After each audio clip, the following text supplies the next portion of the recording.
RBI నివేదిక సాక్షిగా రాష్ట్రంలో గతంలో జరిగిన అభివృద్ధిపై అప్పులకు సంబంధించి కాంగ్రెస్ ప్రభుత్వం నిస్సిగ్గుగా అబద్ధాలు చెప్పింది. దీనికి సంబంధించి ఇవాళ శాసనసభలో ప్రివిలేజ్ మోషన్ పెట్టాలని స్పీకర్ను కోరింది బీఆర్ఎస్. దీనికి సంబంధించి మనం పూర్తి సమాచారాన్ని మా ప్రతినిధులు సూరజ్ హైదరాబాద్ నుంచి లైవ్లో అందిస్తారు. అదేవిధంగా లివిల్ కూడా మనకి లైవ్లో సమాచారం అందిస్తారు. ముందుగా సూరజ్తో మాట్లాడదాం. సూరజ్, ఎట్లా చూడాల్సిన అవసరం కనిపిస్తుంది? ఆర్బీఐ నివేదిక సాక్షిగా కూడా ఇన్నాళ్ళు కూడా ఇన్ని నెలలు కూడా కాంగ్రెస్ ప్రభుత్వం చెప్పిన అబద్ధాలని కూడా బట్టవేలైపోయినాయి. చాలా తీవ్రమైన వ్యత్యాసం, ఆల్మోస్ట్ సగం అప్పులు ఎక్కువ ఉన్నట్టుగా చూపించే ప్రయత్నం చేసింది శ్వేతపత్రం అంటూ కూడా ప్రభుత్వం అసెంబ్లీ సాక్షిగా అబద్ధాలు మాట్లాడింది. ఎందుకంటే ప్రభుత్వ మాట అనంటే ఒక విలువ ఉంటుంది, ఒక వాల్యూ ఉంటుంది, ఇది నిజమో అని ప్రజలు నమ్ముతుంటారు. కానీ అసెంబ్లీ సాక్షిగా కూడా ముఖ్యమంత్రి మంత్రులు మాట్లాడిన అబద్ధాలను ఎట్లా చూడాల్సిన అవసరం కనిపిస్తుంది?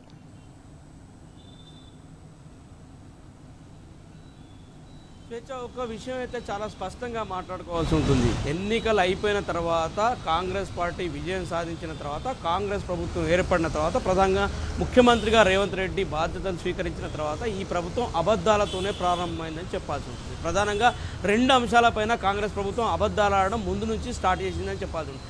దాంట్లో ప్రధానంగా ఒకటి ఆర్థిక వ్యవస్థకు సంబంధించి, రాష్ట్ర ఆర్థిక స్థితిగతులకు సంబంధించి, రెండవది విద్యుత్కు సంబంధించి. ఈ రెండు అంశాలపైన కూడా కాంగ్రెస్ పాలకులకు కానీ ముఖ్యమంత్రి రేవంత్ రెడ్డి కానీ అవగాహన లేకుండానే ముందు నుంచి కూడా గత పాలకులను బదనాం చేసే క్రమంలో వాళ్ళని విమర్శిస్తూ వస్తూనే ఉన్నారు. దాదాపుగా ఏడాది కాలయాపన చేసేశారు. ఇప్పటి వరకు కూడా వాళ్ళు ఎన్నికల్లో ఇచ్చిన హామీలను నెరవేర్చకపోవడానికి ప్రధాన కారణంగా కూడా ఆర్థిక వ్యవస్థ కుదేలైపోయిందని చెప్తున్నారు తప్ప వాళ్ళు ఆర్థిక వ్యవస్థ పరిపుష్టికి చిత్తశుద్ధి ప్రదర్శిస్తామని చెప్పేసి ఇప్పటి వరకు ఒక్క సంఘటన కూడా, ఒక్క మీటింగ్లో కూడా చెప్పిన పరిస్థితులు మనకు కనిపించట్లేదు.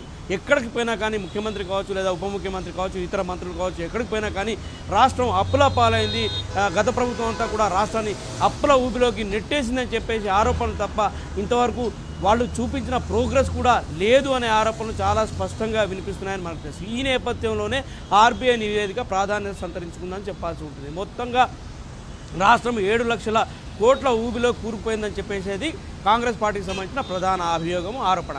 ఇందుకు సంబంధించి ఏకాఏకిన కాంగ్రెస్ పాలన మొదలైన క్రమంలోనే తొలి అసెంబ్లీ సమావేశంలో భాగంగానే ఆర్థిక స్థితిగతి పైన ఒక శ్వేతపత్రం అని చెప్పేసి అసెంబ్లీ కేంద్రంగా ఈ అబద్ధాల పర్వం స్టార్ట్ అయిందని చెప్పాల్సి ఉంటుంది. ఆనాడు 7 లక్షల కోట్ల రూపాయలు గత పాలకులు అప్పులు చేశారని చెప్పేసి చెప్పడం జరిగింది. ఇది పూర్తిగా అబద్ధం అని చెప్పేసి వాళ్ళే, అంటే వాళ్ళ ప్రభుత్వమే కంట్రోలర్ అండ్ ఆడిటర్ జనరల్కు ఇచ్చిన నివేదికలో ఆ తదనంతర పరిణామాల్లో భాగంగా వెల్లడించిన పరిస్థితులు కనిపించాయి.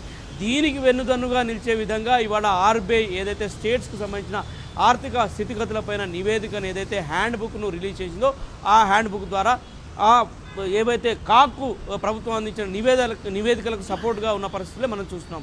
తిప్పి కొడితే 3,89,000 కోట్ల రూపాయలు కూడా అప్పులు కాని పక్షంలో ఇవాళ 7 లక్షల కోట్ల రూపాయలు గత పాలకులు అప్పు చేశారని చెప్పేసి అభియోగం మోపడం పైన సర్వత్రా ఆక్షేపణలు వెలువెత్తున్న పరిస్థితి కనిపిస్తుంది. అంటే 2014 నాటికి తెలంగాణ ఏర్పడిన నాటికే దాదాపుగా 73-74 కోట్ల రూపాయల అప్పుతోనే ఇది ప్రారంభమైన పరిస్థితి మనకు తెలిసిందే. ఈ క్రమంలో ఈ 3,89,000 కోట్ల రూపాయల అప్పును మాత్రమే చూస్తున్నారు. కానీ రాష్ట్ర వ్యాప్తంగా జరిగిన అభివృద్ధి కావచ్చు, రాష్ట్ర వ్యాప్తంగా ప్రభుత్వం గత 10 ఏళ్లలో కూడగట్టిన స్థిరాస్తులు కావచ్చు, లేదా మూలధన వ్యయం చేసిన మూలధన వ్యయం కావచ్చు, దీన్ని చూడట్లేదు.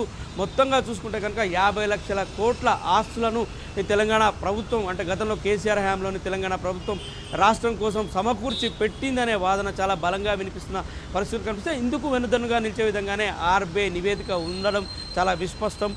దాంట్లో తిరుగులేదు. ఆర్బీఐ ఏదైతే నివేదిక ఇచ్చిందో అది పూర్తిగా గణాంకాలతో సహా తెలంగాణ గత 10 ఏళ్లలో సాధించిన అభివృద్ధి కావచ్చు, ఏదైతే గత 10 ఏళ్లలో సాధించిన పురోగతి పైన స్పష్టంగా గణాంకాలతో సహా ఆర్బీఐ వెల్లడించిన పరిస్థితులు చూస్తున్నాం. అనేక సంక్షేమ కార్యక్రమాలు, అనేక అభివృద్ధి కార్యక్రమాలు ఏకతాటిపై కొనసాగిన పరిస్థితులు, అలాగే తలసరి ఆదాయం కావచ్చు, రాష్ట్ర రాబడి పెరగడం కావచ్చు, లేదా ఇతరత్ర మూలధన వ్యయం పెరగడం కావచ్చు, ఇవన్నీ కూడా 100% పెరిగిన పరిస్థితులు చాలా స్పష్టంగా ఉన్నాయి.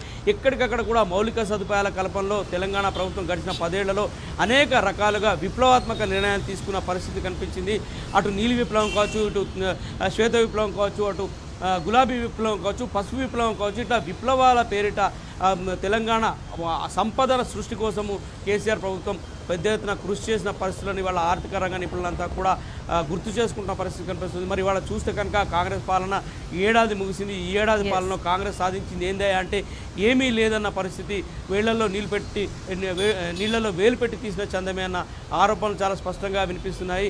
అసలు హామీల మాట దేవుడరుగు కనీసం ప్రభుత్వ ప్రాయోజిత పథకాలు అంటే ఫ్లాగ్షిప్ ప్రోగ్రామ్స్ ప్రాధాన్య పథకాలకు కూడా నిధులు దిక్కులేని పరిస్థితి.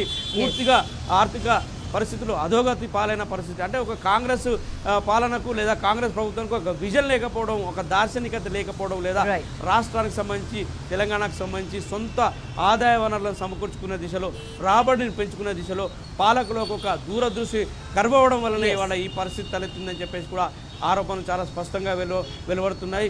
అన్ని రంగాల్లో కూడా ఇవాళ అభివృద్ధి కుంటుపడిందని చెప్పాల్సి ఉంటుంది. సంక్షేమ కార్యక్రమాలు పూర్తిగా అమలుకు నోచుకోకుండా పోయాయి. గత ప్రభుత్వం అమలు చేసిన సంక్షేమ పథకాలు కొనసాగినా కానీ వాళ్ళ ప్రజల్లో ఇంత అసంతృప్తి, అసహనం పెళ్ళుకొని పరిస్థితులు ఉంటుండే. కానీ అట్లాంటి పరిస్థితి కూడా లేదు. ఎక్కడికక్కడ కూడా ప్రజల్లో అసమ్మతి వెల్లువెత్తుంది. రాష్ట్ర వ్యాప్తంగా కూడా ఇవాళ కాంగ్రెస్ ఫెయిల్యూర్ పైన ఏదైతే విఫల పాలన ఉందో ఈ విఫల పాలన పైన రాష్ట్ర వ్యాప్తంగా ప్రజల్లో చర్చ జరుగుతుంది.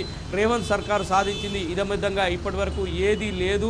ఏ మాట చెప్పినా కానీ గత పాలకులమైన నిందలు మోపడానికే ప్రాధాన్యత ఇస్తున్నారు. కానీ రాష్ట్ర పురోగతి పైన దృష్టి సారించడం లేదని చెప్పేసి ఆరోపణలు వెలువెత్తున్నాయి.